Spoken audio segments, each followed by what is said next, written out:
Hi there folks, Borislav247 here with another Days Gone Challenge Mode video.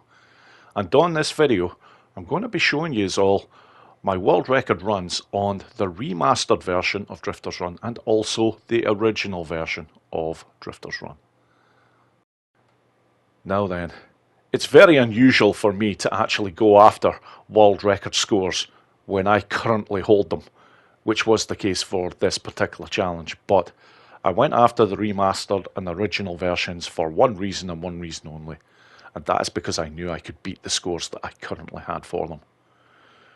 So after a bit of practice, getting my eye in, yes, I finally managed to achieve 117k runs on both of these versions of Drifter's Run. And both of these runs incorporate the same run route.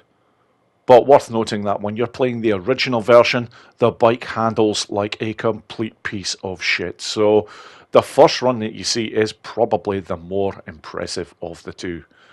But on the remastered version, I had a run that was going so bloody damn well up until one particular jump that actually derailed what could have been a monster 119k score.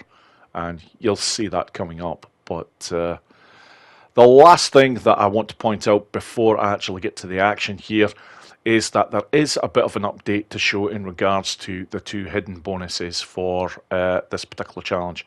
And these hidden bonuses are Hitman and Sniper.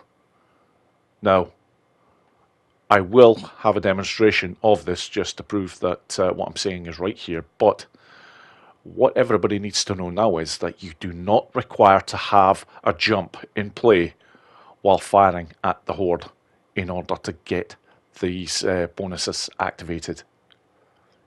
If you are at the stage where you're approaching this horde and the jump is going to be too risky, where you might hit one of them with a bike, you can simply go to the side, fire off one shot, and that's very important. It's got to be one shot only, and you will still activate the Hitman bonus at the very least. And if it's a headshot that you manage to get, luckily enough, you will activate the Sniper bonus as well.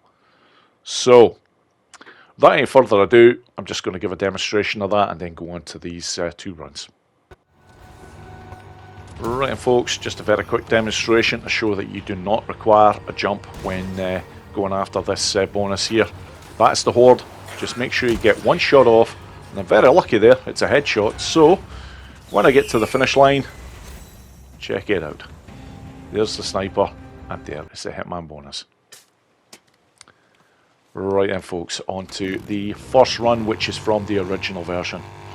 This is much harder to control the bike, as I've already mentioned, and there's a number of marks that I always look to hit when going on this run. The first is right here. Make sure that I register a jump there. Then I'm looking to fire the bike over here. Kill the speed for that particular jump there, or otherwise you're going straight into the rocks. And then after this, a quick turn around and then over that particular ramp. You don't require much in the way of speed there.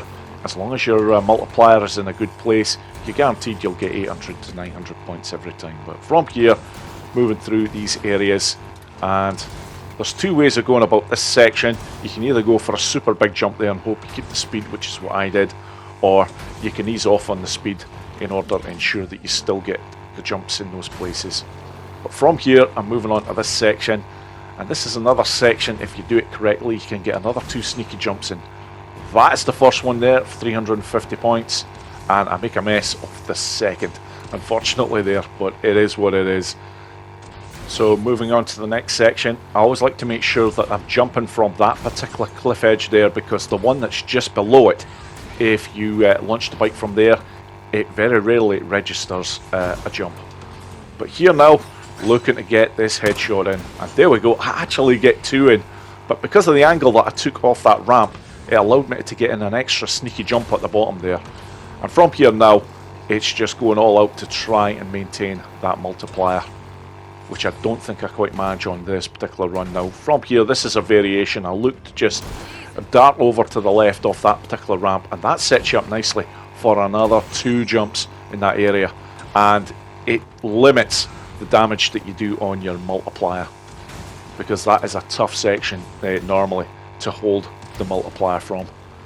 But right now, yep, I've still got the multiplier in place, which I'm very happy with. That last jump there that I took on, I always look to try and have the multiplier in place at least for that.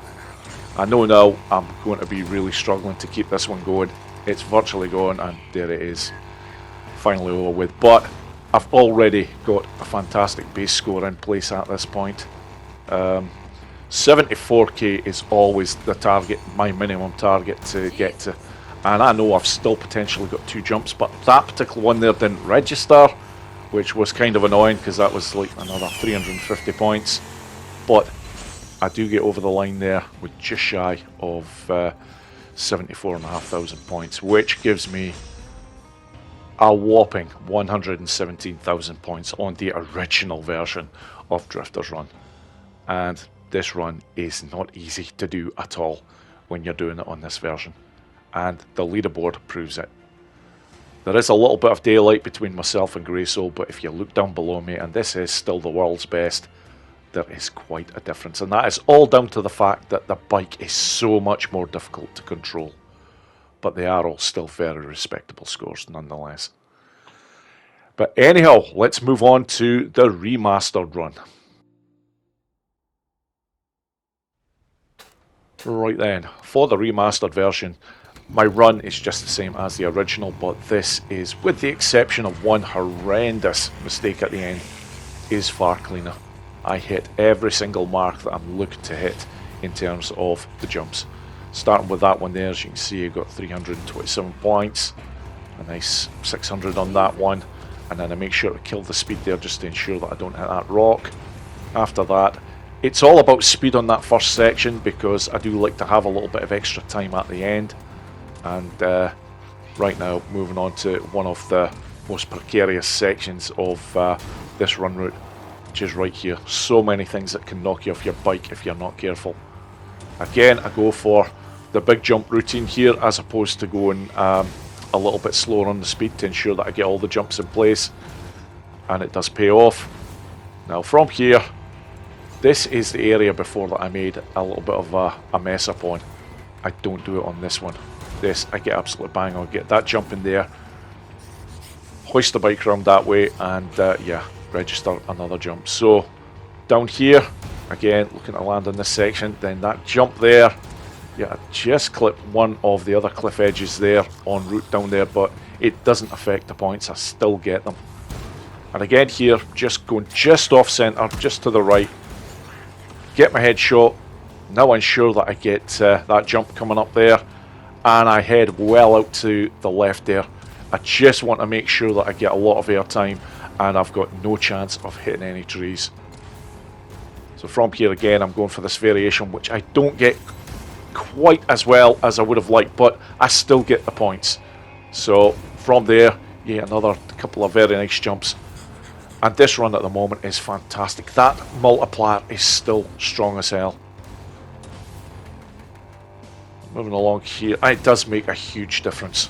I'm getting extra hundreds of points every time for these jumps, which is just all adding to a fantastic multiplier. But look at this. This is where it goes wrong. That is horrendous. I've cost myself easily 4 to 5 seconds of airtime, which would equate to probably a minimum of 600 points. But I get the extra jump in there, and I just lose the multiplier before hitting that ramp. Now, had I not made a mess of that third last jump where I caught that tree, the multiplier would have been in a better place and it would have held for the entire run. So potentially, I actually lost a 119k run. Still very respectable with what I've got, but I won't be finished with this challenge. I do expect to get a score at some point that will be at least 118k, as that was the original target for the remastered version. So just before I go, I'll just bring up very quickly the leaderboard for the remastered version, and as you can see, the scores are a bit better on this one. But that's it, folks. Thank you so much for watching the video, and I hope you all enjoyed it. Take care.